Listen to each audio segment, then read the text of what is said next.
Bonsoir. Voilà, nous voilà en petit comité, mais en comité précieux, autour de cette soirée. Pardon, pour cette soirée. Vous pouvez parler Je vais essayer. Ouais.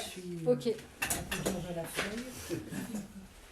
Donc pour cette soirée autour de Thomas Giraud, je vous rappelle juste que donc, cette soirée s'inscrit dans le cadre d'une carte blanche que nous avons proposée à Thomas en partenariat avec le cinéma Le Bourguet. Donc on démarre cet échange maintenant ici à la librairie qui sera suivi d'un petit pot, un petit temps de grignotage ensemble et à 20h30 donc la projection du film choisi par Thomas. Il s'agit de la double vie de Véronique et vous prendrez donc un petit temps pour... Un poil en retard, mais très Bonsoir. légèrement, donc Bienvenue. Bienvenue. Et donc vous prendrez un temps pour expliquer les raisons de ce choix au cinéma. Alors je ne parle pas encore assez fort, mais parce que je dois avouer que je suis assez émue de ce temps-là, de cette rencontre. Ça fait très longtemps très longtemps, au moins depuis que j'ai lu le premier livre de Thomas, que j'ai envie de le rencontrer, de le recevoir. Et donc cette rencontre a enfin lieu et je suis vraiment très contente que vous ayez accepté cette invitation et que vous soyez là avec nous ce soir. Merci. Donc mon premier contact avec l'œuvre de Thomas Giraud s'est fait par son deuxième livre, en fait, la balade silencieuse de Jackson C. Frank. J'y suis arrivée, je dois l'avouer, par un plaisir du contact avec le livre parce qu'il est publié aux éditions de la Contre-Allée pour lequel j'ai une petite admiration. Enfin voilà, c'est un catalogue que j'aime beaucoup, en lequel j'ai toute confiance. Mais il y a aussi que, dès les premières phrases, j'ai été happée, fascinée par l'univers que propose Thomas. Je me suis empressée, dès la fin de cet ouvrage, de lire donc votre premier livre, autour d'Élysée Reclus. Et voilà, pour moi, il y a quelque chose dans l'œuvre de Thomas Giraud où on y entre un peu par curiosité. On accepte en fait de rentrer dans un univers qu'on ne connaissait pas forcément et de se laisser porter par sa voix, par sa poésie, par ce regard, cette attention particulière. C'est, selon moi, en tant que lectrice aussi, on va déployer ça tout au long de la rencontre, mais une écriture très sensible, une écriture de l'être, rêveur et parfois est confrontée à une réalité. C'est une écriture du doute et pour moi, il y a quelque chose autour des ouvrages de Thomas Giraud qui est de l'ordre d'un contrat passé entre l'auteur et le lecteur, entre vous et vos lecteurs, une promesse de curiosité, de découverte, et dans tous les cas de fascination. Voilà, j'avais besoin de commencer par ça pour vous dire toute mon admiration et mon bonheur de ce moment-là présent. Donc, 4 livres aujourd'hui sont parus aux éditions de la Contre-Allée. Je le disais, donc le premier texte est celui-ci, Élysée, avant les ruisseaux et les montagnes, consacré à la figure d'Élysée Reclus, géographe anarchiste plutôt connu. Ensuite, donc, mon premier, Thomas Giraud, La balade silencieuse de Jackson C. Frank. J'ai mis ici les portraits de ces personnages. Jackson C. Frank, musicien folk. Celui-ci est paru en 2018. Oui, je crois. Il me semble. Ensuite, Le bruit des tuiles, celui-ci consacré à Victor Considérant, un homme qui a décidé d'embarquer, parti avec une poignée de personnes au Texas pour y créer un phalanstère, une communauté, une utopie, une communauté idéale qui s'appelle Réunion. Voilà, donc Le bruit des tuiles et ce 4e ouvrage dont il sera beaucoup question ce soir avec Bastien Nader, celui-ci qui est paru en août l'année dernière, qui est consacré, on en parlera plus largement, à l'artiste néerlandais Bastien Nader, artiste performeur. Voilà pour mon introduction et j'ai envie, c'est peut-être pas le meilleur angle par lequel commencer, mais j'aimerais qu'on déploie ce temps d'échange avec cette idée-là. Moi, je ne peux pas m'empêcher de voir à travers ces 4 ouvrages la construction d'une œuvre, en fait, qui est hyper cohérente. 4 livres qui ne sont pas vraiment des romans, pas vraiment des récits, qui sont un peu tout ça à la fois, donc une œuvre très cohérente et qui sont en même temps tous très singuliers. Est-ce qu'il y avait ça dès le premier projet, dès la parution d'Élysée Reclus, cet angle-là d'écrire sur la vie de ces personnages? Alors déjà merci pour ce que vous avez dit, ça fait très, très, très plaisir d'entendre ça. Et, alors non, en fait il n'y avait pas... pour répondre à la question, je vais devoir raconter un tout petit peu ma vie. J'avais envie d'écrire depuis longtemps, enfin j'écrivais, je lisais, j'écrivais plutôt de la poésie dans mon coin, dans des carnets, mais depuis que je sais écrire sur des petits bouts de papier, mais je savais pas comment déployer tout ça. Je crois que j'étais un peu embarrassé, je savais pas trop quoi raconter. J'avais l'impression que pour raconter des choses intéressantes dans des livres, il fallait en avoir des choses intéressantes à raconter, que il me semblait que moi ma vie n'était pas spécialement intéressante, j'avais l'impression d'avoir un parcours assez banal, une vie assez banale, et puis je crois qu'en fait j'avais pas très envie d'écrire sur moi, mais en même temps j'avais envie d'écrire, et donc j'ai trouvé une sorte de première feinte pendant mes études universitaires, c'est que j'ai fait une thèse. Donc en fait c'était pratique, ça m'a permis d'écrire pendant 6 ans quelque chose qui me permettait de ne pas parler de moi, mais j'avais l'impression que ça me laissait une certaine liberté, en tout cas de pouvoir un peu éprouver d'une certaine façon. Alors, c'était une thèse de théorie du droit, donc c'était quand même, il n'y avait pas une très grande liberté, hein, c'est pas un truc, c'était pas très, très distrayant, mais voilà, j'avais une petite fantaisie, j'avais des citations littéraires sur mes parties, mes titres de chapitres, etc. Mais bon, en tout cas, je sentais que cette envie grandissait en moi, mais que je ne savais pas très bien comment m'y prendre, je ne savais pas comment faire. Et ça, j'ai soutenu cette thèse, je devais avoir 28 ans. Et après, pendant des années, j'ai senti que ça... Alors, bouillonner, c'est un peu excessif, hein, mais qu'il y avait ou alors bouillon, vous savez, des choses qui cuisent longtemps, là, une sorte de petit bloup là, voilà, un petit feu là, et qui met des odeurs un peu partout. Et ben, je sentais que ça rentrait en moi un peu partout. Il y avait une sorte, pas une nécessité impérieuse qui s'impose d'un coup là, soudainement, mais quelque chose qui, au fur et à mesure, prend de la place. Mais j'étais toujours pareil. Je me disais, mais en fait. Sur quoi je vais écrire, autrement que ces petites choses que je note de temps en temps, que j'observe, que je décris. Et un jour, alors là, pour le coup, c'est arrivé de manière un peu... cette envie est venue, je faisais des tentatives d'une demi-page, je m'arrêtais, j'y pensais plus.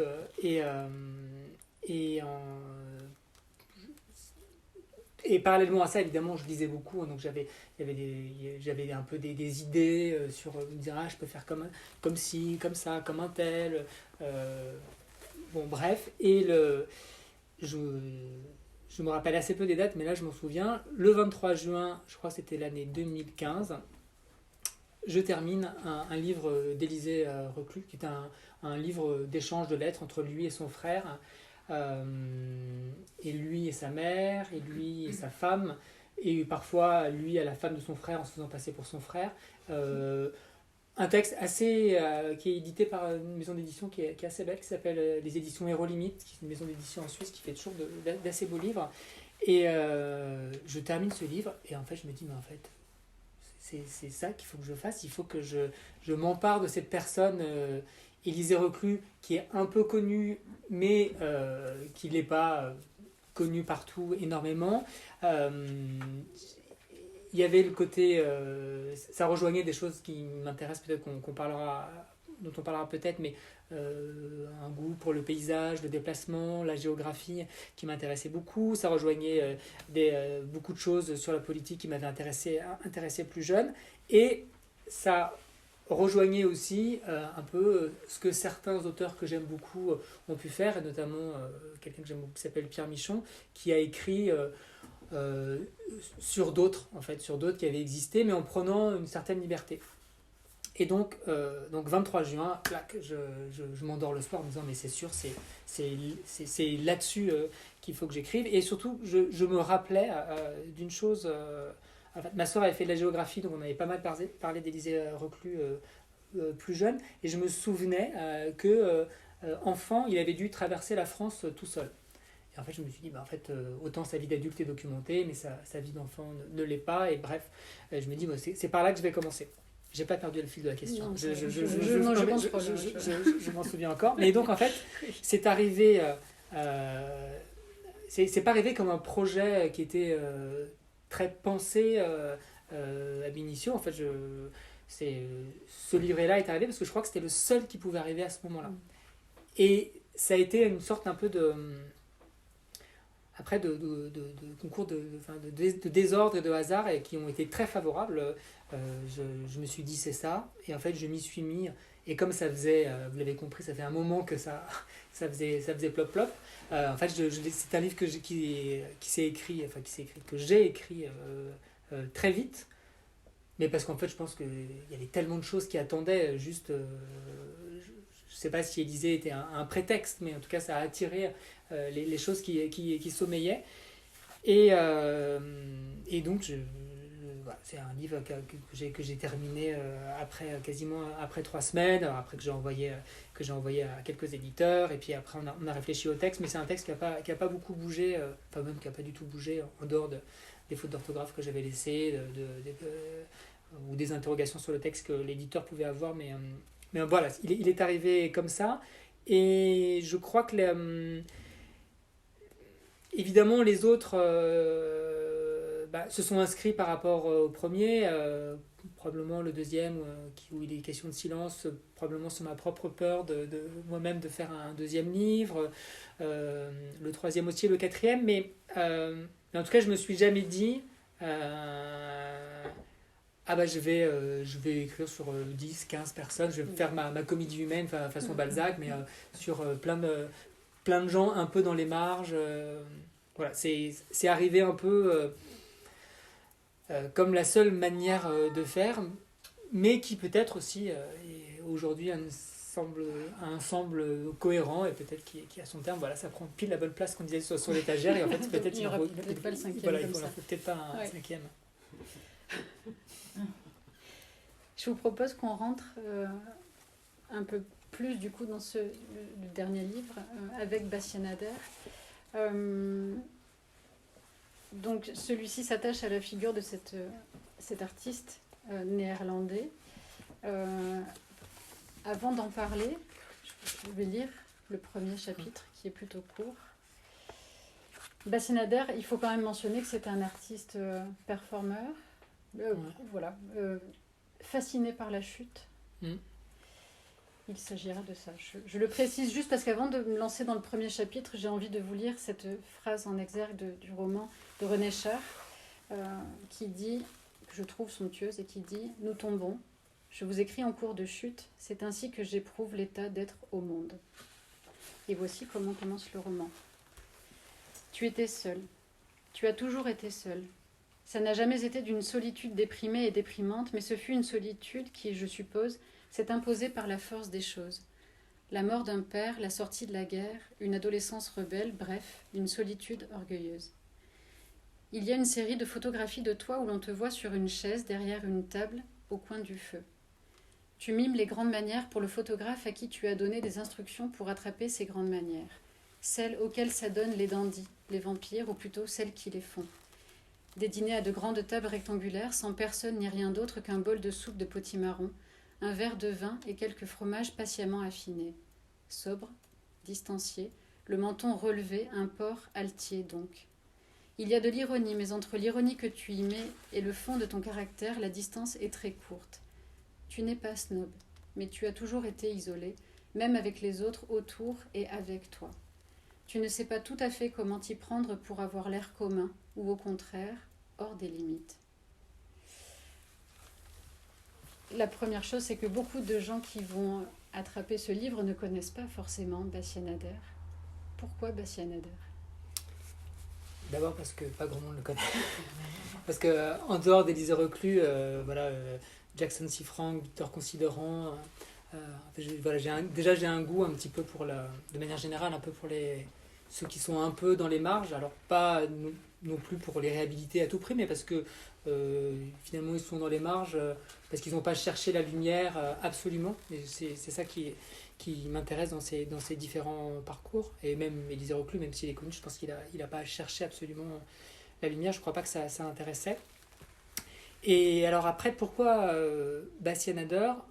En fait, c'est un peu un concours de circonstances. Il y a des choses, en fait, il y a des choses qui arrivent des phrases que parfois on dit, auxquelles on donne de l'importance parce qu'on les entend d'une certaine façon. Et je me souviens, je crois que c'était à la lecture, à la sortie d'Élysée, j'étais à une rencontre et puis à un moment donné, je marchais et il y a quelqu'un qui m'a dit, que je connaissais un peu, il m'a dit il faut pas que tu aies autant peur de chuter, Thomas.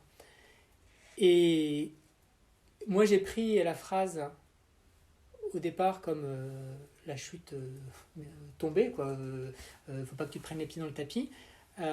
Et en fait, au fur et à mesure de la discussion, j'ai compris qu'en fait, elle me parlait de la chute, de rater. Et je pense que cette petite phrase, elle est restée, enfin, je ne sais plus exactement comment elle avait été dite, mais ce double usage de la chute, c'est resté dans un coin de ma tête. Ça devait avoir de l'importance. Et cette importance, elle s'est révélée, en fait, parce que je ne connaissais pas Bastien Adler avant. Tous les autres, c'était des gens que je connaissais, avec qui je connaissais Jackson T. Frank, j'avais le disque depuis longtemps. Victor Considérant, je m'étais beaucoup intéressé au mouvement, aux utopies, aux différents types de communautés, selon les différentes époques, ce qui avait été essayé à différents endroits. Et donc, je connaissais un petit peu sa vie. Bastien Adler, je ne le connaissais pas. Et en fait, c'est quelqu'un qui m'a envoyé trois vidéos. C'est comme ça que je l'ai découvert. Je peux parler des vidéos ou vous voulez qu'on en parle après? Ouais. Et en fait, qui étaient 3 vidéos pas très longues, mais de chute. Il y en a une première où il est à bicyclette à Amsterdam. On le voit, il pédale et il va directement dans l'eau. Alors ça dure pas longtemps, ça dure une petite quinzaine de secondes. Là, il y a un petit côté un peu Buster Keaton. On se dit oui, voilà. Puis, deuxième vidéo, que j'ai vue, parce qu'il y en a plus que 2, mais c'est comme ça que ça a commencé. Il est sur le toit d'une maison, sa maison à Los Angeles. C'est une maison qui n'est pas très haute, mais il est quand même, il doit être, je sais pas, 8 ou 9 mètres. Et il est sur une chaise posée sur le toit.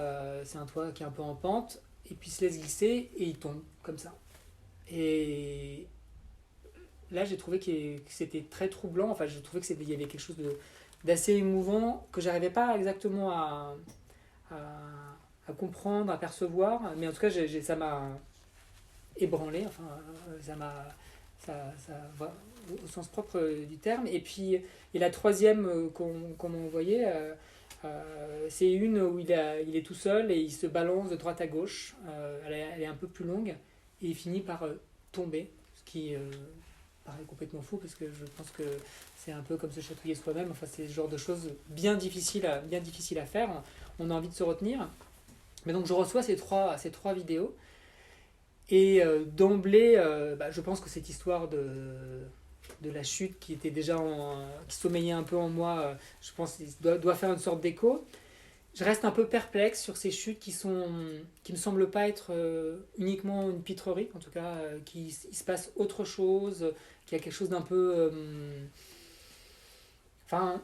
je sais pas si c'est sérieux, oui, je crois quelque chose d'un peu sérieux qui se passe dans tout ça. Et autre élément aussi qui m'intrigue, c'est cette répétition, parce que c'est un thème qui m'intéresse, la répétition, que ce soit la répétition dans la parole, dans les auteurs que je lis, mais dans la musique que je peux écouter, que ce soit de la musique baroque ou la musique minimaliste. Je trouve que moi j'aime bien cette idée de choses qui reviennent et qui sont jamais tout à fait la même chose. On le sait, là, une chose arrive, la deuxième fois, en fait, même si c'est quasiment comme la première fois, c'est déjà la deuxième fois, donc c'est déjà un peu différent. La troisième, c'est encore un peu différent. Et donc, plein de choses se mettaient ensemble et c'est comme ça que je l'ai rencontré. En fait, je l'ai rencontré. Je ne l'ai pas rencontré parce que c'est difficile de le rencontrer. c'est un livre où il n'y a pas énormément de suspense. Donc Oui, tout oui. à fait. Donc, parce qu'il a disparu. Oui. C'est pour ça, c'est quelqu'un qui a Ça, on en parle d'ailleurs dans Oui. le livre, vous en parlez Oui. assez tôt en fait. Oui, c'est des livres sans voilà, suspense, hein. Voilà, c'est ça. C'est des livres dans sans les suspense. premiers chapitres, balayer un peu ce que sera Voilà. rapidement l'issue de l'histoire, et après l'intérêt c'est de déployer en fait Oui. ce qui a amené à ça. Mhm. Et de Bastien Nader reste donc des photos. Enfin, son art c'était celui-ci, vraiment de Ouais. questionner cette obsession de la chute en fait. Oui, parce qu'après j'en ai découvert d'autres, etc. Enfin, il y en a une petite dizaine. Et c'est beaucoup passé donc des petits films ou des photos, mais là qui ne sont pas forcément des photos de chute. Et une dernière performance. Dont on parlera Voilà. Ouais, un peu plus tard dans cet échange. On a l'impression, en vous lisant, et c'est pour moi quelque chose qui traverse un peu les 4 ouvrages, que ce qui importe vraiment dans votre réflexion, dans votre écriture, c'est l'idée de questionner, là pour Bastien Nader, la création, l'utopie, la construction de l'être. C'était aussi cette façon de parler de l'enfance, de ce moment clé dans la vie d'Élisée Reclus. Est-ce que c'est ça aussi pour vous dans votre écriture Et ben là aussi c'était pas, en fait c'est quelque chose dont je me suis rendu compte a posteriori, hein, même si voilà, évidemment le premier c'est écrit vite, mais après les autres les choses sont, en fait elles sont pas pensées au sens où je sais pas forcément où je veux aller, mais évidemment elles sont préparées. Mais je me rends compte maintenant rétrospectivement avec ces 4 livres là, que ce qui m'intéresse beaucoup dans la vie de ces gens là, c'est le moment où quelque chose d'important arrive. Enfin, c'est tout ce qui se prépare pour arriver à ce moment clé de leur vie.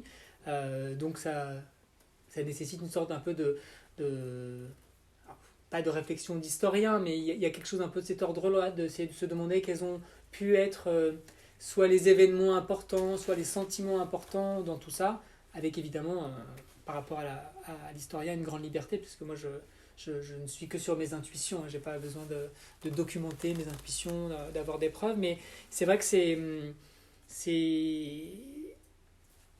je trouve que dans les projets de chacun et dans les projets de Bastien Nader, où c'était ça qui m'intéressait, c'était d'essayer d'imaginer comment il avait pu en arriver là, en fait, à faire cette chose qui paraît tellement contre-intuitive que de vouloir tomber, et surtout... parce que si ça avait été juste ça, voilà, il n'était évidemment pas le premier à l'avoir fait, mais en tout cas de le faire de cette manière-là, avec ce que j'ai dit, ce mélange de peut-être un peu d'ironie, mais quand même quelque chose d'assez sérieux. Ce que j'ai pas dit aussi, c'est que les films sont tous silencieux, donc on n'entend rien. Donc là aussi, il y a quelque chose d'un peu étrange. On assiste en étant un peu mis à distance, parce que comme il n'y a pas les sons, on perçoit un peu moins ce qui se passe, le bruit de l'eau ou le choc du corps qui tombe, mais en même temps il y a quelque chose un peu de l'ordre du recueillement. Enfin, moi donc oui, j'avais envie d'essayer d'attraper ça, avec un peu des intuitions sur ce qui avait pu amener jusqu'à là. Et sur ce point de bascule en fait dans la vie de ces différents protagonistes, en l'occurrence là de Bastien Nader, il y a des choses, moi c'est ce que je trouve génial aussi dans vos livres, c'est que la temporalité elle est un peu bousculée, quoi. On commence par finalement la fin de la vie de Bastien Nader dont on va parler, il n'y aura pas trop de mystère, mais il y a plusieurs hypothèses aussi sur ce point de bascule, sur cette fascination pour la chute. Je voulais juste revenir il y a un passage, en fait, j'ai pas prévu de le lire, mais je le trouve absolument magnifique, à la fin de ses études, après cette année d'études aux Beaux-Arts, en fait, où il y a une espèce de déclic sur cette relation à la chute, et cette idée-là, c'est ça, il veut être artiste, et il veut travailler, il veut explorer ça, la chute, le fait de tomber. Et une des hypothèses que vous avancez, et donc là on revient au fil de la vie de Bastien Nader, au tout début de sa vie, à 2 ans. Donc Bastien Nader est né en 1942, il est mort en 1975, c'est quelque chose que j'ai oublié de dire. Il a disparu. Il a disparu, c'est vrai, en 1975. Son père meurt très tôt, il a 2 ans.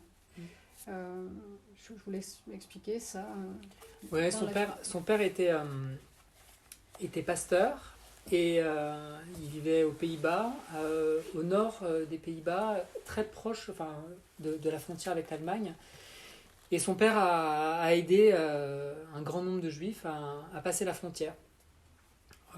Si grand nombre qu'on ne sait pas très bien si c'est entre 100, 200, 300.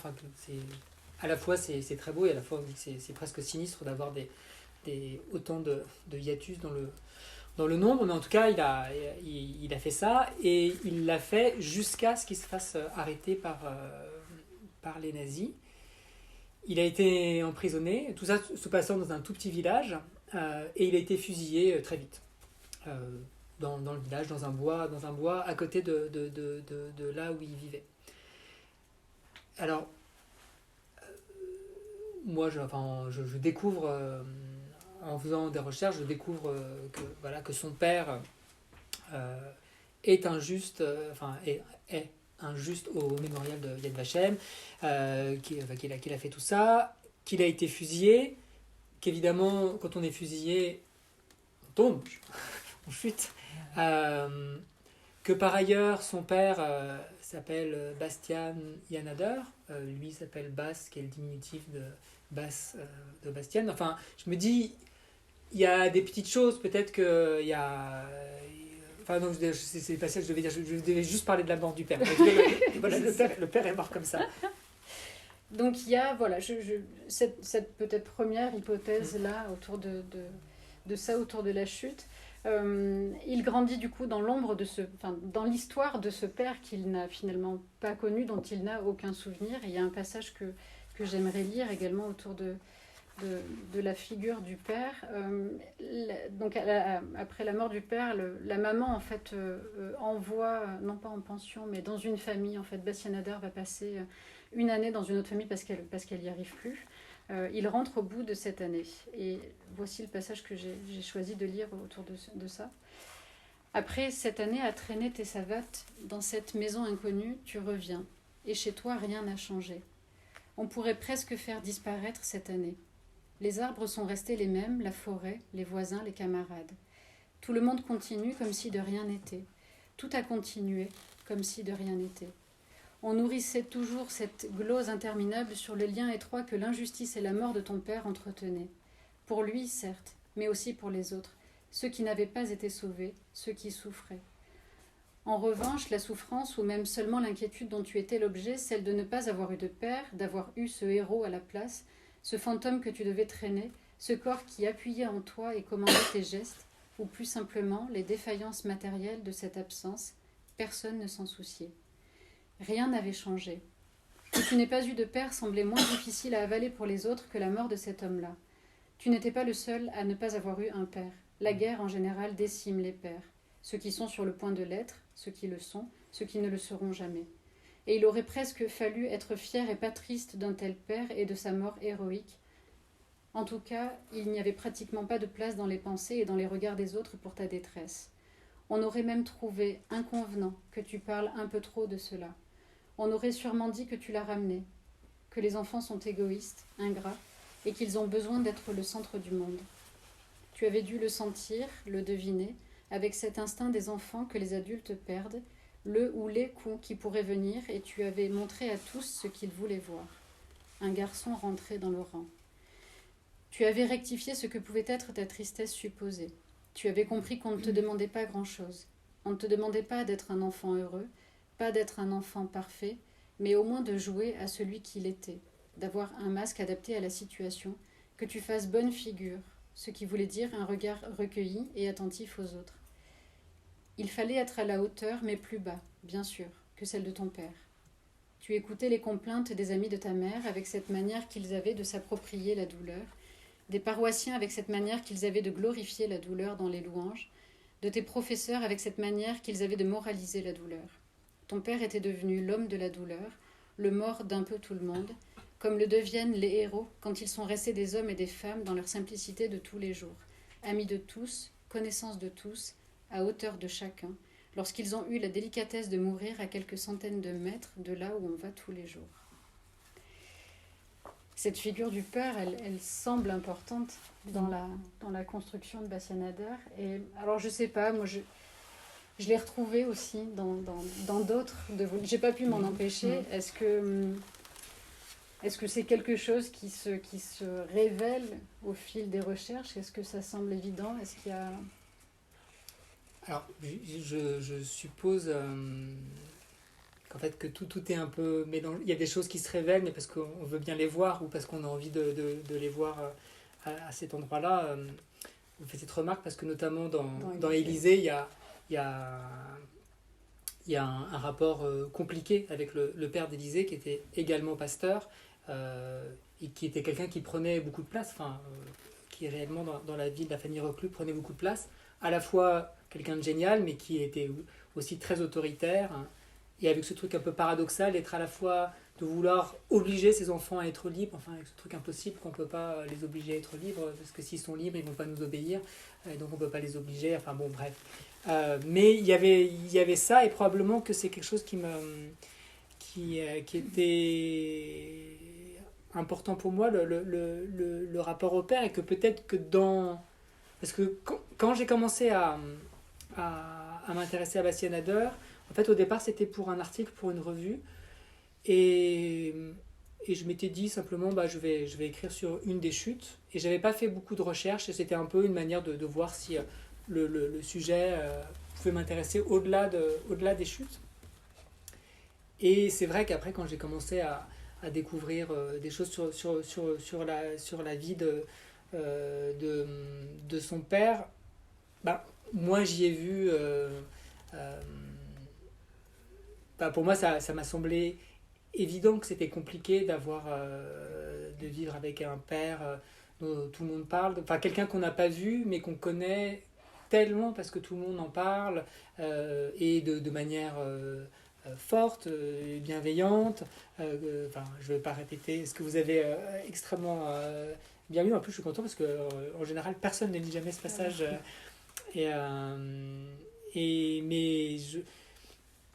c'est déjà compliqué, on le sait tous, hein.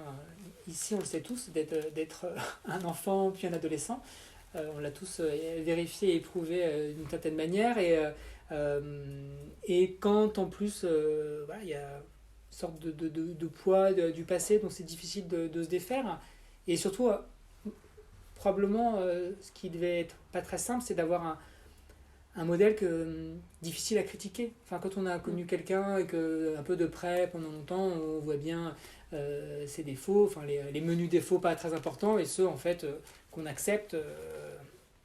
Mais là, je me dis, lui, il n'avait pas grand-chose à accepter. Il fallait juste un peu endosser tout ça, avec en plus ce nom qui est très proche. Et puis des tas de choses, de récupérer les habits de son père au moment où il est adolescent, parce que c'est une époque où on n'a pas beaucoup d'argent et qu'on va pas jeter ces habits-là. Donc, il me semblait qu'il y avait moi j'y ai vu quelque chose d'important, mais probablement parce que c'est une question qui est importante pour moi de savoir comment, elle est importante pour chacun, mais de savoir comment ce qu'on fait avec nos propres parents, comment on s'en émancipe, comment on se construit, comment on s'oppose et où on arrive à se réconcilier ou pas, comment on fait quand ils n'existent plus avec leurs fantômes. Donc je crois que c'était... J'avais évidemment pas ça comme projet d'aller voir cette chose-là, mais en lisant des choses sur lui, j'y ai vu en tout cas comme des petites perles que je pouvais mettre un peu bout à bout pour faire une narration possible de tout ça. Mais c'était pas un projet en tant que tel. Oui. Mais ça semblait vertigineux aussi. Ça semblait, cette histoire du père. Oui. Et puis après, en plus, ce qui m'a troublé aussi, c'est que d'écrire pour la deuxième fois sur quelqu'un dont le père est pasteur aussi, qui était... ça aussi, c'était pas un projet, hein, c'était vraiment le hasard, et c'est pas très commun. Voilà, parenthèse fermée. À vous entendre répondre, j'aime bien de quelle façon ça amène l'interrogation suivante, enfin la remarque que je me suis faite aussi. Vous parlez de, de disparaître, de fantômes. Il y a beaucoup, je trouve que c'est peut-être pas un fil rouge. Moi, j'y vois un fil rouge, mais c'est peut-être pas celui-ci. Deux notions en fait qui traversent pour moi votre écriture. Peut-être une question qui a une importance particulière, qui est celle de l'apparition et de la disparition. Là aussi, j'ai un passage qui m'a marqué. Si vous voulez bien, je vais le lire également. Il y en a plusieurs, en fait, des passages où il est question de ça, de l'apparition, de la disparition. Je me suis arrêtée sur ce passage-là pendant cette année d'études aux Beaux-Arts, où il cherche, en fait, il n'est pas très inspiré par ses cours enfin, voilà, de nature morte. C'est pas ça qu'il veut, quoi. Et donc, vous expliquez qu'il passe une période à gommer. Il gomme beaucoup. Voilà ce passage. À un moment, tu as arrêté de dessiner pour ne faire que gommer. L'idée est venue en marchant longtemps, en faisant des détours pour rentrer chez toi. C'est répété dans ton esprit au réveil. Tu y as pensé en buvant une tasse de café ou de thé, ou au cours d'une de ces fêtes avec les autres étudiants dans lesquelles tu t'égarais parfois. Étant là sans y être, à regarder les disques pour ne pas regarder les autres, à déambuler une bière à la main, à surveiller par la fenêtre la nuit au goût de cannelle. Elle s'est solidifiée en regardant la pluie laver les trottoirs, en lisant quelque chose sur Erase de Koning Drawing de Rauschenberg, en relisant quelques passages soulignés dans Melville ou dans Poe, avec le frisson de la bonne idée. Tu as réalisé que tu te trompais sur ce qu'il pouvait sortir de bon de ce cours de dessin. Ce n'était pas le dessin qui comptait. Il y avait la gomme dont la forme changeait au fur et à mesure que tu la frottais contre le papier. Cette longue et patiente disparition en petits morceaux de ce beau rectangle frais et souple du premier jour. Si blanc et maintenant comme cabossé, gris, tordu. Tu aurais pu conserver comme des dessins d'un genre nouveau les petites pelures de gomme et de papier mélangées, mises dans des pots à yaourt en verre translucide sur lesquels tu aurais collé de petites étiquettes blanches, où tu aurais griffonné avec ton écriture rapide et illisible, Bastianader, et en dessous, cours de dessin, 1961, Académie de Rietveld, ça aurait fait chic. Il y avait aussi la feuille qui prenait une place de plus en plus importante, paradoxalement, alors que râpée avec le temps, devenue translucide, se couvrant de dessins abstraits, le papier laissant apparaître sa trame, certaines pliures, ravines discrètes, survenues à l'occasion d'un coup de gomme trop volontaire. Elle devenait de plus en plus fine. Cette feuille devenait et laissait la place pour la possibilité de choses plus fondamentales. La gomme tachée y avait laissé des grilles indélébiles où s'étalaient en profondeur des poussières qui s'étaient accrochées. Tu tenais enfin quelque chose. Des ombres disparues s'y dessinaient. Tu le murmurais, puis l'affirmais de plus en plus fort en montrant du doigt ces teintes grises, bistres parfois, que la feuille prenait, fière peut-être de ton originalité ou simplement pour tenter de trouver une contenance dans ton incapacité à faire. Que faire disparaître chaque fois ce qui avait été fasse émerger des formes indéfinies, pourtant bien réelles. Les draps sales d'un fantôme étaient une idée émouvante. Et puis, ce ne fut plus que gommer pour gommer, faire apparaître, et même découvrir, car tu t'es mis à penser sérieusement que tu trouverais quelque chose au bout en enlevant chaque jour. T'en griser. L'intense dépense d'énergie que tu y mettais fournissait une satisfaction apaisante à ton corps et à ton esprit. Tu n'avais pas à prendre la posture concentrée de celui qui cherche où dessiner ou bien où gommer. Tu n'avais pas à feindre l'occupation en fumant les cigarettes qui font passer le temps et la gêne de l'ennui. Tu as gommé pendant des semaines et des semaines comme on aurait peint au rouleau un mur interminable, vigoureusement, au hasard, parfois avec dilettantisme, laissant la forme naître avec beaucoup d'incertitude sans avoir à déterminer quoi que ce soit d'autre que le temps que tu passerais à gommer. Il y avait une vertu magique de réduire un peu le chaos avec ces gestes répétitifs. C'était très agréable. Même le picotement des courbatures te plaisait. Tu ne sais pas quand tu t'arrêteras, mais tu as un programme pour tous les jours. Tu aimes dire qu'à un moment la feuille sera prête, comme un plat qui mijote longtemps, et où tout réduit pour devenir minuscule et intense. Peut-être même que la feuille ne le sera jamais, qu'elle finira par se déchirer ou s'éparpiller dans un mélange de gomme et de bouts de papier précédemment arrachés. Disparaître. Je sais pas, je sais pas quoi y voir. Voilà, En fait, est-ce que ça vous parle? oui, non, mais oui, ça me parle. En fait, je crois qu'il y a deux choses qui. Alors, souvent, quand on dit il y a deux choses, ça paraît très préparé, mais c'est en vous entendant que j'ai un peu pensé, puis c'est quand même quelque chose qui me préoccupe. En fait, je crois qu'il y a deux choses voilà, qui me préoccupent, qui m'intéressent dans la disparition. Il y a peut-être il y a une chose, on va dire que mélancolique, et puis une chose active. Et là, je vais parler peut-être de la chose active. C'est Moi, ça m'a toujours plu cette idée que quand on enlève quelque chose, en fait, il y a pas rien. C'est pas du tout, il va pas rien avoir. Et pour prendre un exemple qui a été un peu le moteur pour la balade silencieuse de Jackson C. Frank, parce que dans tous mes livres, il est question de disparition quand même. Dans Élysée, c'est la disparition de l'enfance. Dans La balade silencieuse, c'est la disparition de la musique. Dans Le bruit des tuiles, c'est la disparition de ce projet collectif qui n'a pas duré. Dans Bastianador, c'est la sienne. Au moment de la balade silencieuse, au départ, j'avais très envie d'écrire autour de John Cage. C'est un artiste américain, musicien. Et notamment parce que il a un morceau qui peut être joué pour un orchestre symphonique ou pour piano seul. Il peut être joué pour, à mon avis, violoncelle, probablement avec un harmonica également, qui s'appelle 4 minutes 33. Et en tout cas, pour le piano, en fait, le pianiste arrive, s'installe, ouvre le piano. Si le piano est déjà ouvert, s'installe, pose les mains au-dessus, et pendant 4 minutes 33, ne fait rien. Il ne joue pas une note. Mais en fait, il ne se passe pas rien. Parce que pendant 4 minutes 33, il y a des enregistrements de 4 minutes 33.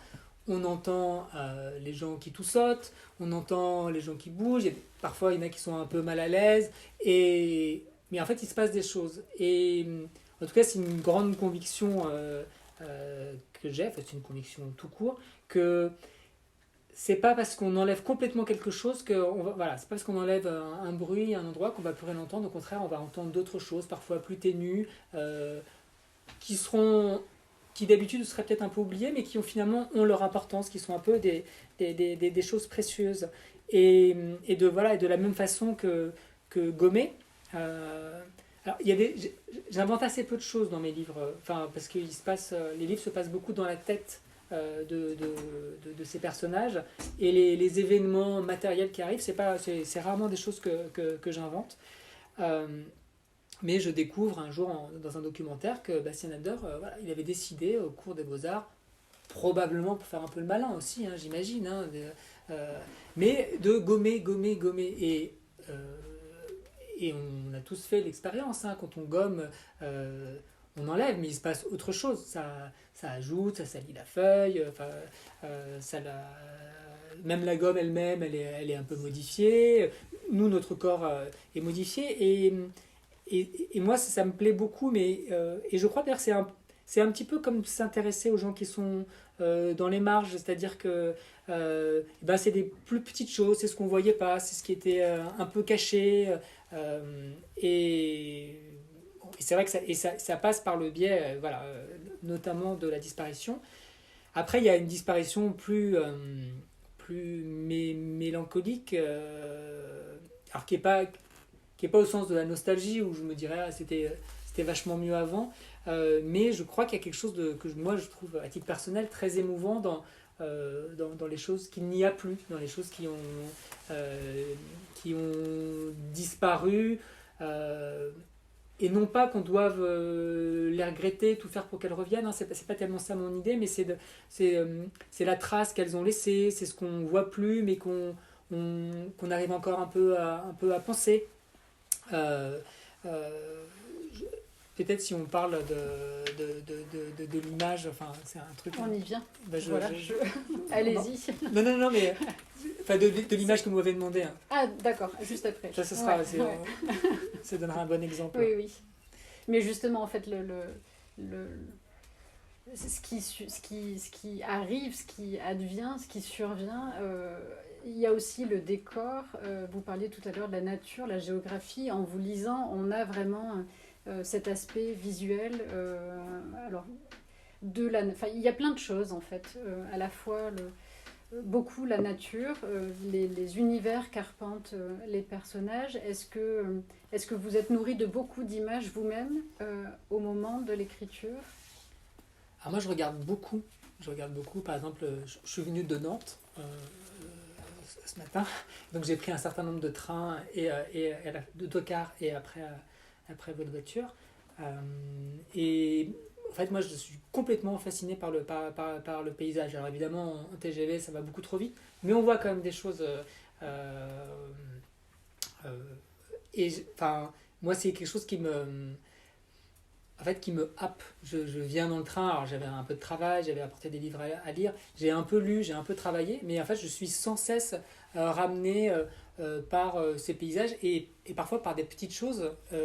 Et parfois, je me dis, mais en fait, comment je pourrais en parler? Est-ce que là, je voyais dans les champs, il y a plein probablement, je ne sais pas s'il y a des champs de blé, mais en tout cas, où il y a des toutes petites pousses vertes qui commencent à sortir.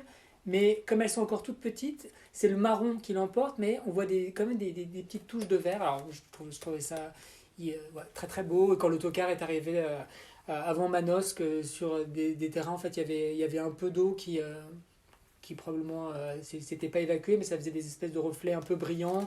Et en fait, c'est des choses qui me plaisent, mais je crois que c'est beaucoup passé par les lectures d'auteurs que j'aime énormément et qui entretiennent un rapport très fort avec le paysage. Moi, je trouve qu'ils entretiennent un rapport très fort avec le paysage, qui n'est pas du tout que l'objet de ce qu'ils écrivent, mais en tout cas que ce soit Genot par exemple, ou je sais pas, on a l'impression que les arbres respirent, que les montagnes bougent un petit peu, Ramuse, Julien Gracq, où parfois c'est plus méticuleux, lui il était un géographe de formation, mais je trouve que c'est parfois, c'est souvent très beau. Alors c'est moins, moi ça me remue moins que Genot ou Ramuse, mais et je crois que oui, c'est une sorte de c'est aussi un fil rouge, je pense, qui est un peu dans tous mes livres. Enfin, les gens traversent des paysages parce que je crois que j'aime. On pourrait dire j'aime bien l'idée de ce qu'on a laissé derrière et qui a un peu disparu. Et ce vers quoi on avance, ce qu'on devine, la manière dont ça change un peu, dont ça grimpe. Et donc, effectivement, ça m'occupe beaucoup. Mais comme je ne suis pas du tout spécialiste, j'en ai une langue qui est peut-être parfois un peu imagée. Et je citais Genot, Ramuse, mais Bergogneau, Michon, en fait, où je trouve que qui sont des gens très importants pour moi, pour citer que des Français, hein, mais je pourrais en citer d'autres, où en fait, la nature a une place importante, et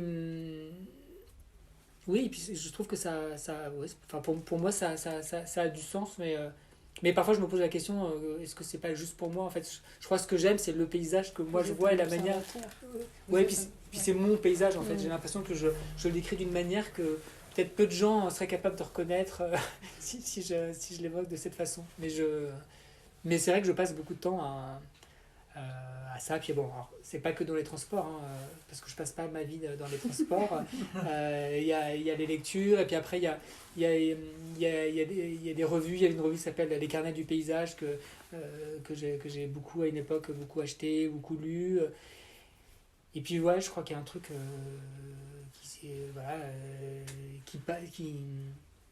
qui m'intéresse, et je sais pas très bien pourquoi. C'est un peu irrationnel, hein, mais j'ai l'impression que je ne peux pas. En fait, je crois que c'est pas tout à fait irrationnel, c'est qu'en fait, je crois que c'est Deleuze qui parlait d'agencement, en fait, qu'il fallait qu'il y ait une sorte de combinaison de plein de choses pour décrire quelque chose. Et moi, je crois que j'ai besoin qu'à la fois on sente, qu'on voit, qu'on sente. Que je donne des mots qui donnent l'impression qu'on peut sentir, qu'on peut voir, qu'on peut se faire une idée.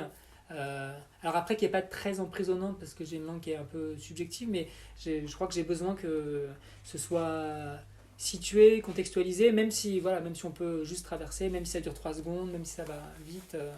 Mais ouais, j'ai besoin de ça. Je crois que ça me rassure aussi, en fait. sur cette question de l'image, donc je vous le disiez tout à l'heure, je vous ai proposé de venir avec 3 éléments. On ne va pas tous les dévoiler maintenant, mais le premier, c'est une image. Ouais. Mais j'ai triché sur pas mal de choses. Voilà. En fait, c'est une image, mais vous ne la verrez pas. Super. Et en plus, alors, Alors, première vous allez la tricherie. décrire. Voilà, première tricherie. Et deuxième tricherie, c'est pas une image figée, c'est l'image que j'ai, moi, d'un petit film de Lina, dans les années 50, où on voit Giono, pas très loin d'ici, mais un peu plus vers les Hautes-Alpes, du côté de Serpenson, vous voyez le lac de Serpenson, avant que ce ne soit le lac, au moment où le projet de barrage sur la Durance est entamé. Et alors je décris le contexte de cette photo. En fait, peut-être sur la photo, alors comme c'est un film, je peux choisir ce que je veux, mais je vais vous le décrire de dos et de face, on ne pourrait pas faire d'une photo. Bon, de dos, c'est lui, il n'y a pas de doute, on le reconnaît. Et de face, il a évidemment sa pipe. Et moi, je trouve qu'il est...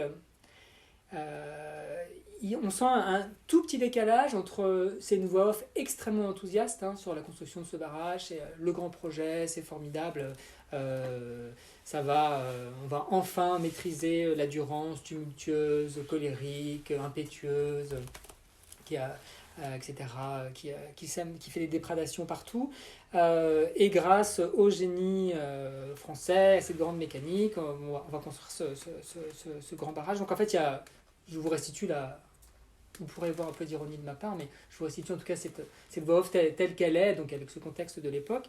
Et il y a Giono qui est là, qui va recevoir de l'argent, qui a peut-être déjà commencé à recevoir de l'argent d'EDF pour faire un film sur place, pendant toute la durée de la construction du barrage, film qui va faire, qui s'appelle L'eau vive. Et même certaines scènes qui seront filmées une fois, comme certains éléments de construction qui seront dynamités, sont dans le film L'eau vive. Et en fait, ce qui me plaît dans cette photo, c'est je crois qu'il est un peu embarrassé. Moi, je le sens un peu embarrassé. C'est-à-dire je pense qu'il est, au fond, très content d'avoir été sollicité.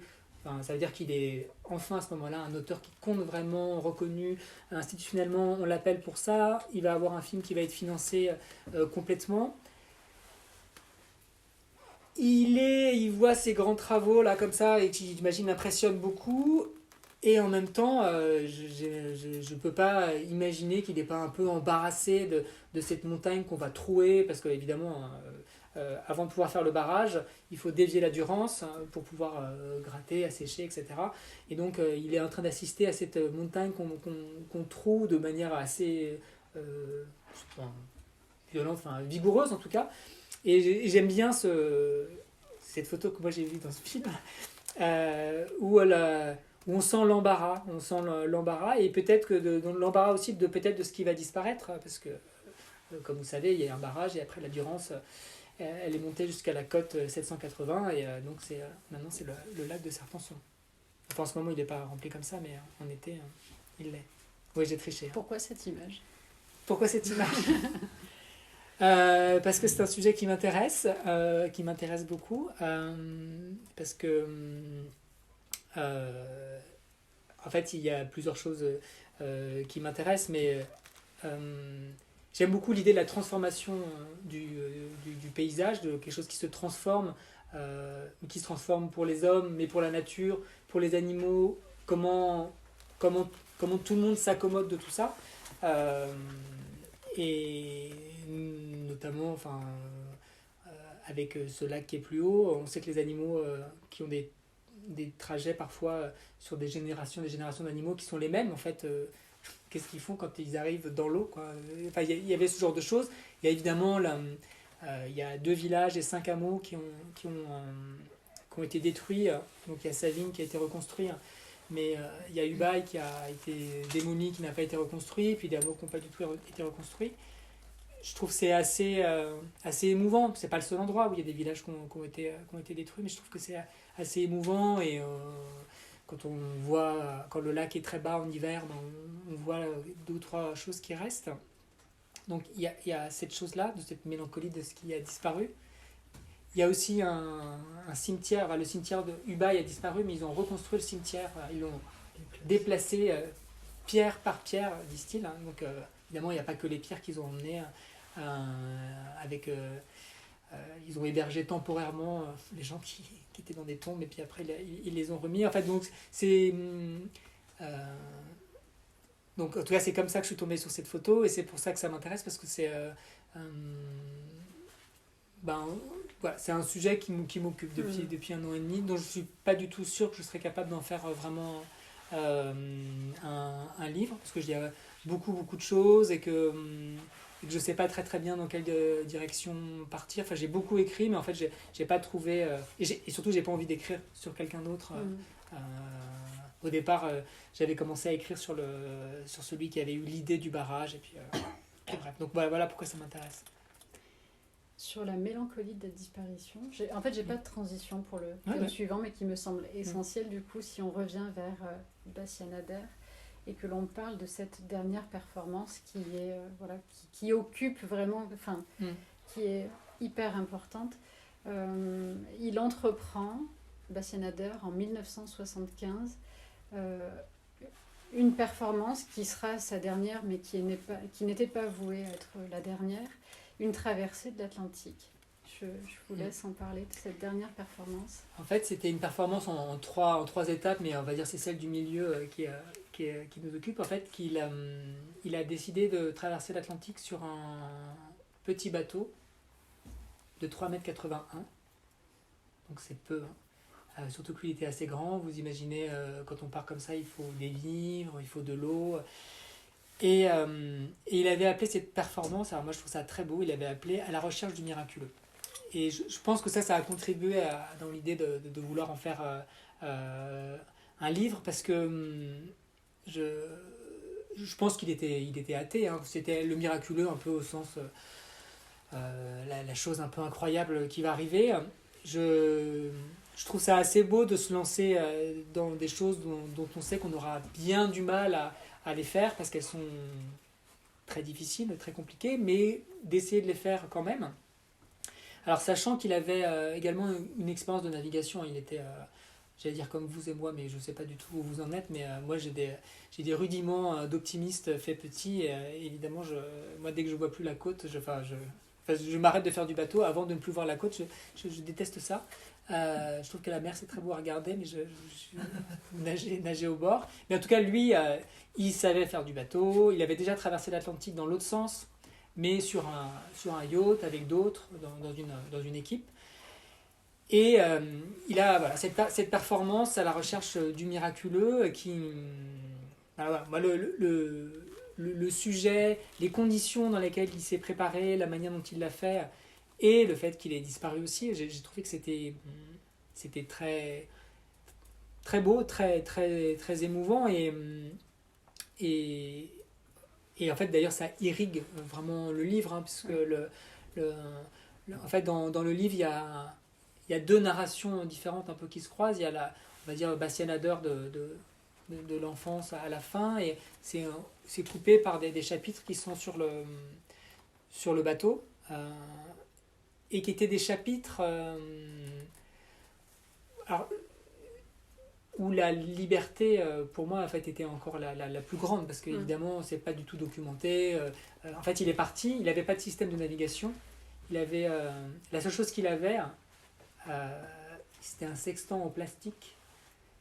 Alors, j'ai dit ça l'autre jour à une rencontre à Douarnenez, on m'a dit oui, ils sont en plastique ou en bois, peu importe, c'est un sextant, ça marche quand même. Mais on voit bien que c'est quand même pas grand-chose pour traverser l'Atlantique. Mais bon, moi je trouve ça en tout cas romanesque que ce soit en plastique. Et ces chapitres-là, en fait, où il est seul avec lui-même, pour moi c'était peut-être l'occasion de... Même si, voilà, je crois que j'ai une langue qui est très, très subjective à beaucoup d'égards, mais où là, j'avais l'impression, moi, de pouvoir prendre un peu plus de liberté. Enfin, il y a quelque chose de... voilà, l'analogie est un peu facile, mais je crois d'un peu liquide, un peu plus liquide, un peu plus fuyant dans la manière de dire les choses. sachant qu'évidemment, voilà, il est tout seul sur une espèce d'immensité pour laquelle j'ai évidemment aucune expérience, hein, sauf enfin, j'avais lu des choses.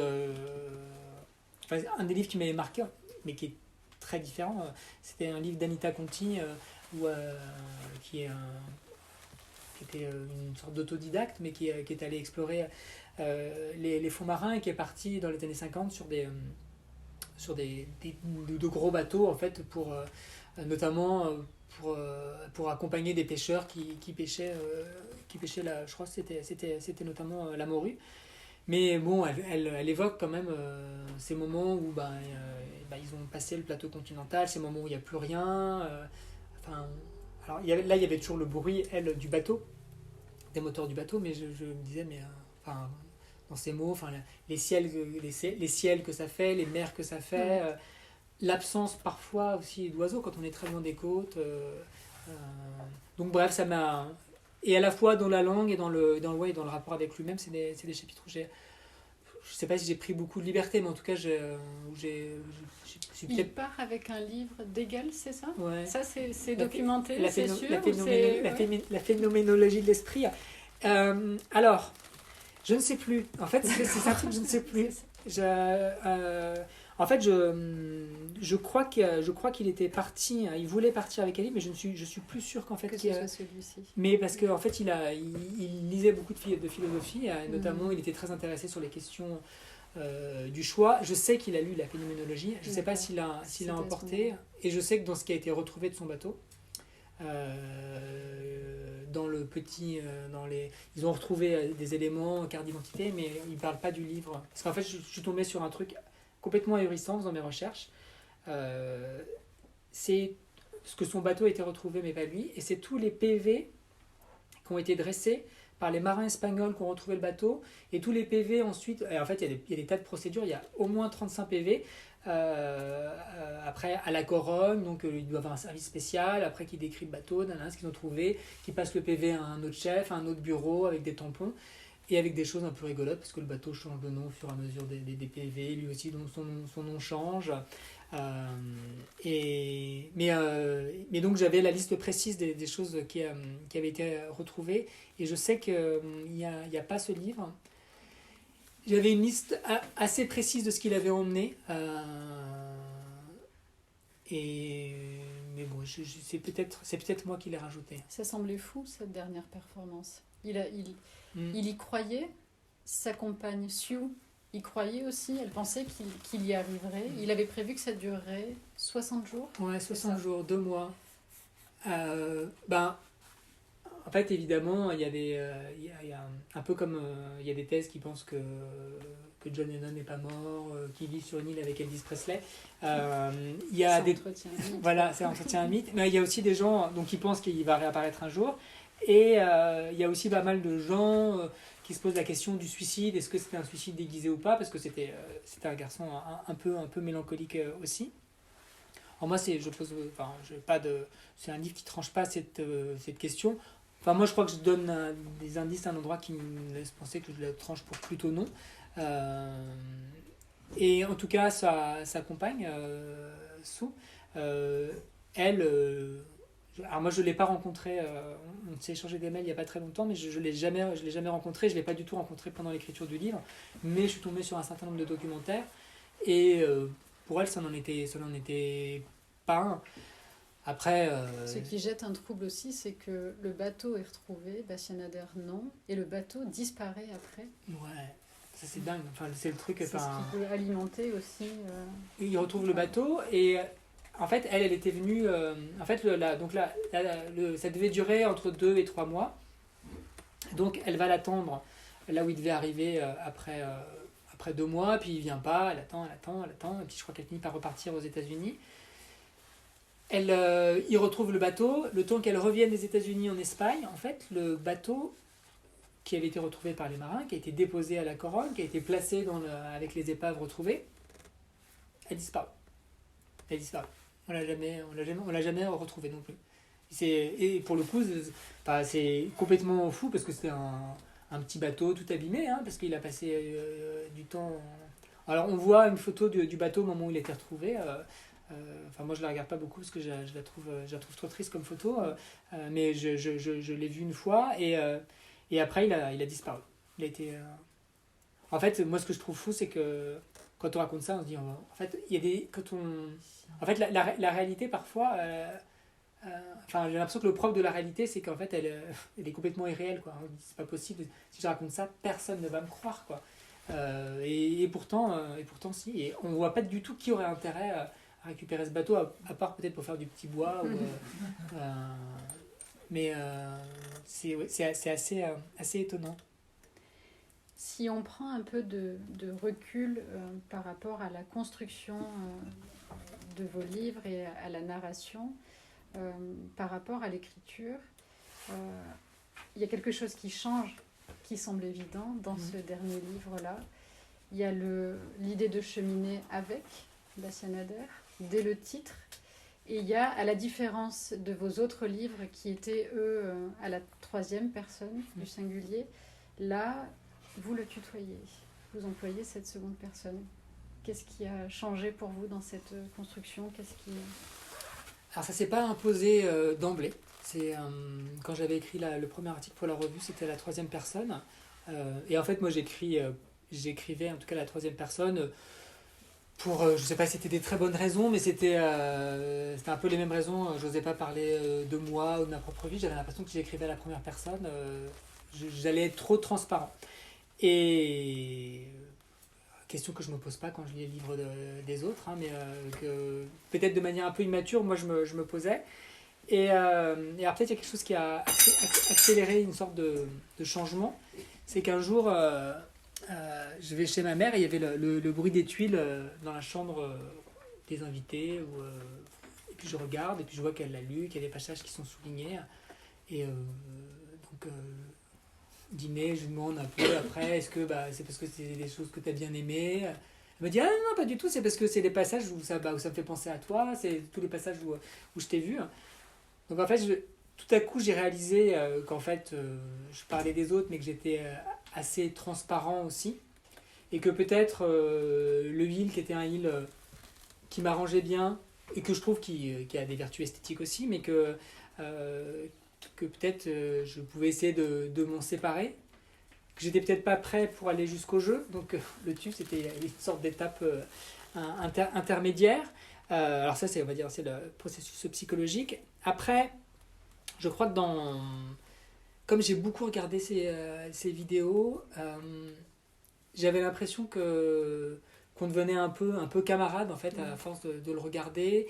J'avais l'impression sous ces vidéos de voir des choses, des détails qui étaient pas du tout l'objet de la vidéo, c'est-à-dire que l'objet de la vidéo souvent c'est la chute, mais moi je commençais à voir l'oiseau qui passe, quelqu'un au loin, une voiture, une branche d'arbre, et peut-être inconsciemment j'ai commencé à me dire est-ce que tu as vu ça, enfin probablement il y a quelque chose qui s'est fait un peu de cet ordre-là. En tout cas j'avais envie que ce tu ce soit une sorte d'adresse et que ce soit pas du tout un tu qui marque de la distance ou de l'ironie. En fait c'était un tu comme un tu auprès d'un bon camarade, d'un ami. Et je voulais surtout aussi, dernière chose que je voulais pas, c'est que ce soit un tu qui soit trop sentencieux. Alors j'aime beaucoup certains passages dans l'Ancien Testament, je trouve que c'est vraiment très bien écrit, mais j'avais pas du tout envie de faire un tu ne feras pas ça, tu ta-ta-ta, tu ta-ta-ta. Je voulais pas qu'il y ait cette petite musique du tu qui revienne à chaque fois. Donc en fait, je m'adresse à lui. D'ailleurs, je m'adresse, mais on ne sait pas vraiment si c'est moi qui m'adresse à lui. On s'adresse à lui. Et je trouve que ça fonctionne. Enfin voilà, j'ai eu l'impression que ça fonctionnait avec ce texte qui je crois s'approche encore plus de lui que dans les autres. Dans les autres, je pense que parfois avec de la pudeur, ou je suis peut-être resté un peu plus éloigné. Là, je ne crois pas qu'il y ait de l'impudeur, mais j'ai l'impression d'être allé plus près peut-être. Ce que j'allais dire, ça reste fidèle à la sobriété, à la pudeur, à la place aussi que vous laissez, vous en tant qu'observateur aussi, aux suppositions. Le peut-être a une grande place aussi dans vos livres. Oui, vous avez dit écriture du doute au début pour commencer. Oui. J'approuve à 100% cette chose-là, parce qu'en fait, déjà, moi, je doute beaucoup, et je raconte une histoire possible qui se veut romancée, mais c'est vrai que il y a beaucoup de peut-être, il y a beaucoup de points d'interrogation, et qui sont pas que... il peut y avoir quelque chose d'assez littéraire en faisant ça, mais ça n'a pas que cette vertu-là. Je crois que c'est aussi pour pas... moi, j'ai pas du tout envie d'emprisonner dans une seule lecture possible, en fait. Et je pense à ça dans La balade silencieuse, donc sur ce musicien qui s'arrête. En fait, j'évoque, non pas que le livre parte vers plein d'hypothèses, mais je sais qu'à un moment donné, j'évoque plein d'hypothèses possibles sur cette fin. Et avec Bastien Adler, c'est pareil. Enfin, et dans les autres aussi, c'est pareil. Je crois que je me sens... puis je trouve que c'est assez... Enfin, moi, je trouve que c'est assez beau, le doute. Enfin, je trouve que le doute chez les uns et chez les autres, il est beau quand il s'exprime. Je suis très mal à l'aise, moi, avec les gens qui ont des certitudes. Je fais un métier, je suis juge, en fait. Je sais pas si à côté, je fais un autre métier. Et pour le coup, c'est un métier du doute, en fait, perpétuellement, parce qu'on doit interpréter le texte c'est un texte, donc quelle signification on va lui donner. Et on doit interpréter les faits qui se sont passés. Enfin, comment c'est arrivé. En fait, il y a jamais de certitude, il y a jamais... Les seules certitudes qu'on a, c'est les lois physiques, quoi. Si je prends ce verre et que je le laisse, enfin, il va tomber et peut-être se casser, ou si on fait chauffer de l'eau, elle bout à 100 degrés, alors à la montagne, c'est pas tout à fait pareil, mais sinon, en fait, je crois que le doute, il est un peu partout. Et moi, je crois que c'est ça qui me touche et me plaît chez les gens en général, et je crois que j'ai envie moi aussi de l'avoir, parce que j'ai l'impression que c'est un peu plus conforme aux choses. En fait, on ne sait pas vraiment. Enfin, plus sensible. Voilà. Et alors, est-ce que ça se ressent également dans vos lectures? Donc, un deuxième élément avec lequel je vous ai proposé de venir, c'est un livre. Un livre. Alors, j'imagine que vous n'êtes pas venu avec. Non, je ne suis pas venu avec un livre parce que en fait, j'avais pensé à plusieurs livres, et en fait, il y en a qui sont importants. En fait, je vais pas trop savoir quoi choisir, donc en fait, je vais en parler de deux qui sont là, mais de trois en fait. Moi, j'aime beaucoup Pierre Michon, que j'ai déjà évoqué tout à l'heure, et notamment son premier livre, Les vies minuscules, qui est là ici, et où il s'approche de personnes. Alors là, c'est des gens qui sont autour de sa vie dans la Creuse, notamment sa vie d'enfant. C'est un livre, moi je trouve que c'est vraiment un des plus beaux livres qui a été écrit ces 50 dernières années. Je trouve que c'est magnifique. Il y a une langue absolument incroyable, et surtout un talent dans cette langue pour des phrases qui sont parfois très architecturées, mais qui en fait, il vient rompre le style avec parfois des choses beaucoup plus triviales. En fait, on n'est pas enfermé dans quelque chose qui serait incompréhensible. Il y a une phrase qui sonne, et moi je trouve ça remarquable, et les sujets, ceux dont il parle, je trouve que c'est absolument magnifique. Il y avait Vie de Joseph Roulin, moi, qui est le premier livre de Michon que j'ai lu, qui m'avait beaucoup marqué aussi, qui est autour d'un... Alors c'est un livre on a l'impression qu'il est sur Van Gogh, mais en fait, Joseph Roulin, c'est un facteur qui vivait à Arles, et qui a accueilli pendant quelques jours Van Gogh chez lui. Et donc en fait, ça raconte le regard de Joseph Roulin sur Van Gogh, facteur que Van Gogh a peint. Et c'est un livre qui m'a beaucoup marqué, pareil, avec une langue pour moi, assez décisive, assez remarquable. C'est une langue qui puise chez Victor Hugo, chez Rimbaud, chez lui-même, et dans des choses plus modernes, chez Dostoïevski. Quand je dis plus moderne, je ne mettais pas Dostoïevski dedans, mais chez Dostoïevski, chez des gens plus modernes. Vraiment un livre incroyable. Et en fait, comme je triche, je vais en parler de deux autres encore. Je vais parler de Mathieu Riboulet, que j'aime beaucoup. Et là, il y en a deux. Sur les deux que vous avez, il y a Quelqu'un s'approche, que moi j'ai relu il n'y a pas longtemps, que je trouve un livre formidable. parce que sinon il y a celui sur la source. Ah oui, et puis il y a la part de l'auteur des anges. Quelqu'un s'approche que ouais, moi j'ai relu, j'ai trouvé très très beau et qui fait un, là je vais trop parler, je vais parler de 5 ou 6 et qui fait ouais, voilà. Ouais, et ben voilà, donc quelqu'un s'approche et puis un autre qui s'appelait avec Bastien de Mathieu Boulet. Que nous n'avons. Ouais. Ouais. Il n'y en avait que 2. Oui, Il n'y en avait que 4. Mais j'aime bien parler des livres des autres en fait. Je voulais terminer peut-être cet échange juste en soulignant à la fois, donc je l'ai dit, c'est pas des romans, c'est pas des récits, c'est des récits poétiques. Ils sont dits romans, mais pour moi ça s'approche plus du récit poétique, et je trouve que la phrase, alors il y a déjà le fait qu'à chaque livre le style est différent. Vous parliez tout à l'heure de l'intériorité, d'un style de l'intériorité. Pour Élisée Reclus, par exemple, les moments où on rentre dans l'esprit d'Élisée, vous introduisez ça par ce que vous appelez les bouts de pensée. C'est encore différent dans la Ballade silencieuse de Jackson C. Frank, mais en tout cas, ce que l'on retrouve, c'est vraiment une écriture très, très rythmée, un style qui est le vôtre. Voilà.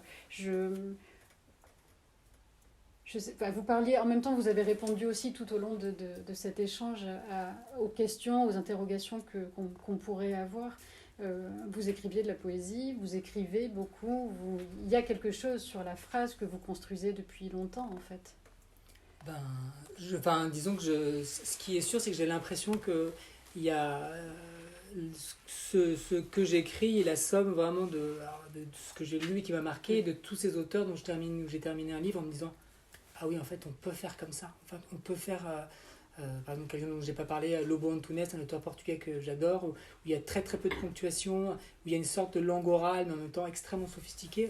Des livres, là, je me dis, ah oui, on peut faire comme ça. Et parce que je lis beaucoup de poésie, et dans la poésie, on est habitué plus facilement même à ce qui est sur la page, que les choses soient organisées un peu de manière un peu différente, ou qu'on comprenne beaucoup de liberté avec la langue. Dans la littérature, c'est souvent, ça pourrait paraître moins admis. En tout cas, moi, probablement plus jeune, je pensais que c'était pas, qu'on ne pouvait pas, et en fait, si. Giono dont je parlais, c'est le cas, Faulkner, Marie-Hélène Lafon, enfin bon, et voilà, moi je trouve que c'est très important. Après, j'écoute, et je ne sais pas exactement comment elle s'est faite, cette phrase, ce rythme. Je pense que c'est très mental, parce qu'en fait j'écris, alors certes parfois je lis à voix haute, mais souvent je lis à voix haute dans ma tête. Je ne sais pas si vous voyez très très bien ce que ça peut être, mais en tout cas quand on lit à voix haute il y a la respiration, et en fait quand je lis à voix haute dans ma tête il n'y a pas la respiration, donc c'est pas tout à fait la même chose, mais elle se construit comme ça, et je pense qu'elle est aussi il y a beaucoup de, la musique m'accompagne beaucoup, c'est souvent une musique pour un livre, mais j'en écoute beaucoup dans mes journées, c'est très important, et j'écoute beaucoup Bach, et je peux pas imaginer que ça a pas bougé les petites choses dans le rythme de ma phrase. Le troisième élément avec lequel je vous ai proposé de venir, ah oui, c'est une phrase. C'est une phrase, alors j'ai aussi triché parce que c'est plusieurs phrases. Mauvais élève. Je la connais pas par cœur, je connais quasiment aucune phrase par cœur. Alors c'est une phrase qui est tirée du journal de Bergogneau. Vous voyez Pierre Bergogneau, qui est un auteur édité notamment chez Verdier, et il sort son journal. Et là c'est le premier tome de son journal, donc ça fait plus de 500 pages, et il écrit tous les jours. Mais là c'est le tout début. Ce cahier, parce que je sens que s'effacent, à peine posées, les touches légères que confèrent aux heures de notre vie leur saveur, leur goût, leur couleur. Il ne subsiste plus avec l'éloignement que des blocs de 4 ou 5 années teintés grossièrement dans la masse. J'aimerais bien avoir conservé quelques lignes du temps d'avant la conscience du monde et de soi, la fièvre et de l'urgence, de la certitude de mourir. Mais c'est parce qu'elle m'était épargnée que je n'ai pas éprouvé le besoin de rien noter. C'est beau, hein ? c'était beau. Moi, je trouve que c'est... Et donc, c'était... je crois que c'est 17 décembre 1980. C'est le première page de ces carnets, que moi je lis d'un bout à l'autre, que je trouve magnifique. Où il raconte que son quotidien. Il écrit d'autres choses à côté, mais c'est merveilleusement écrit. Et c'est... Voilà. Merci à vous pour tout ça. On terminerait là cet échange. En fait, je résiste quand même pas à la tentation de vous lire. Il se trouve que mon premier contact avec celui-ci, malgré l'empressement, malgré la fébrilité de lire le dernier Thomas Giraud, j'ai commencé à le parcourir par la dernière page, cet achevé d'imprimer que je vous montre. C'est l'éditeur, c'est Benoît Véry qui le rédige. Ouais, c'est Benoît qui l'a fait. Donc je ne résiste pas, si vous m'accordez 3 minutes, à vous lire cet achevé d'imprimer que je trouve très beau. Et c'est là qu'on saura que vous n'êtes pas myope. Oui, sans lunettes et sans tendre le bras. Avec Bastien Ader nous aura accompagnés durant plusieurs saisons. C'est appréciable, voyez-vous, de ne pas avoir à répondre aux injonctions et empressements divers, parfois. Quand l'auteur joue avec nous, comme ici la carte du temps, de le laisser faire son œuvre, de décanter le texte après chaque relecture. C'est apaisant dans le travail. Ça fait le tri assez naturellement aussi. Ça ne dit pas non au reste, les désirs à ne pas frustrer, les émotions qui nous assaillent, le calendrier bon ou mauvais et ses urgences. Non. Simplement, ça donne la priorité au texte. Ça nous boussole pas si mal comme on a déjà pu le lire au sein du catalogue. Ça ne se fait pas seul un livre. Chacun doit pouvoir s'accorder du temps pour regarder le texte sous tous les angles. Il nous faut éprouver le regard, le temps qu'il faut sur les propositions de couverture, et Guillaume Heurtaud nous aura toujours gâtés. Se demander ce qu'elle rendra sur ce fameux Conquéror Verger 220 grammes au caractère bien trempé. Couler le texte dans le gabarit et voir comment l'ensemble prend forme. Relire encore, resserrer, faire respirer pour laisser travailler les blancs. Choisir le bon corps de typo, cette Mignon Pro ici en 10,5 points, pas facile à œuvrer. Soigner le gris, être heureux du choix d'un Clairefontaine bouffant 80 grammes. Ce papier sur lequel nous faisons imprimer nos textes depuis notre collaboration avec l'imprimerie Présence Graphique située à Mont et titulaire du label Imprime Vert. Pas mécontent de laisser une empreinte carbone pas trop conséquente. Il faut parfois peu de choses pour que tout bascule et chute dans un sens comme dans l'autre. Ce que Bastien Ader semble explorer, cette ultime impulsion qui peut changer le cours des choses, nous espérons pour chaque texte à paraître que cette somme de détails fasse écho à votre curiosité. Ce sera la 98e fois que nous mettons tout en œuvre pour cela. Depuis 2008, moins d'une centaine de parutions. Ça dit un peu du temps qu'il faut pour bien faire les choses, à se demander pourquoi nous sommes tout le temps en retard. Mais il faut aussi laisser vivre les textes, qu'ils prennent leur place au sein du catalogue, qu'ils existent dans vos bibliothèques. Tout cela contribue autant qu'il faut pour nous retrouver à chaque fois comme à un nouveau rendez-vous autour des tables de votre librairie. Oui, votre librairie. On vit mieux avec une librairie près de chez soi, non ? Il y a des choses comme ça sur lesquelles il ne faut pas transiger. On y perdrait nos couleurs. Qui aime le gris quand tout est gris ?